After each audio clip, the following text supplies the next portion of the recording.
Animal చిత్రాన్ని ఉద్దేశించి గతంలో ఓ మాజీ ఐఏఎస్ అధికారి చేసిన వ్యాఖ్యలపై దర్శకుడు సందీప్ రెడ్డి వంగ స్పందించారు. ఆ అధికారిపై విమర్శలు చేశారు.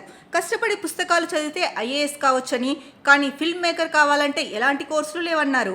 ఒక మాజీ ఐఏఎస్ అధికారి ఇటీవల ఓ ఇంటర్వ్యూలో యానిమల్ పై చేసిన వ్యాఖ్యలు నాకింకా గుర్తున్నాయి. ఇలాంటి సినిమాలు అస్సలు తెరకెక్కించకూడదన్నది ఆయన అభిప్రాయం. ఈ సినిమా సమాజాన్ని 10 ఏళ్లు వెనక్కి తీసుకెళ్లిపోయిందన్నారు.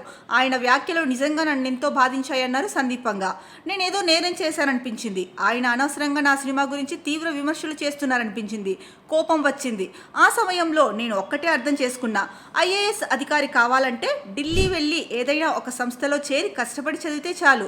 అదే ఫిల్మ్ మేకర్ లేదా రచయిత కావాలంటే ఎలాంటి కోర్సులు, టీచర్లు ఉండరు. నీకు నువ్వుగా అన్నీ నేర్చుకోవాలి. అభిరుచితోనే ముందుకు సాగాలి.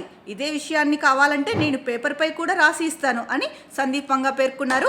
అనంతరం ప్రభాస్తో తెరకెక్కిస్తోన్న స్పిరిట్ గురించి సందీప్ మాట్లాడారు. మా సినిమా బాహుబలిని దాటాలంటే 2000 కోట్ల కలెక్షన్స్ రాబట్టాలి. అది చాలా పెద్ద విషయం. ఇప్పటికైతే నేను మంచి సినిమా చేస్తాను. అది ఎంత కలెక్ట్ చేస్తుందనేది చూడాలి అని అన్నారు. ఇక 12th ఫెయిల్ లో యూపీఎస్సీ ప్రొఫెసర్ గా నటించిన మాజీ ఐఏఎస్ అధికారి వికాస్ దివ్యకీర్తి ఆ సినిమా విడుదలైన సమయంలో ఓ ఇంటర్వ్యూలో పాల్గొన్నారు.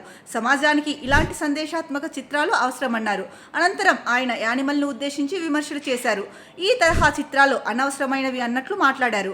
వీటి వల్ల డబ్బు మాత్రమే సంపాదించగలమని చెప్పారు. సినిమాలు తెరకెక్కించినప్పుడు సామాజిక విలువలు పాటిస్తే బాగుంటుందని ఆయన వ్యాఖ్యానించారు.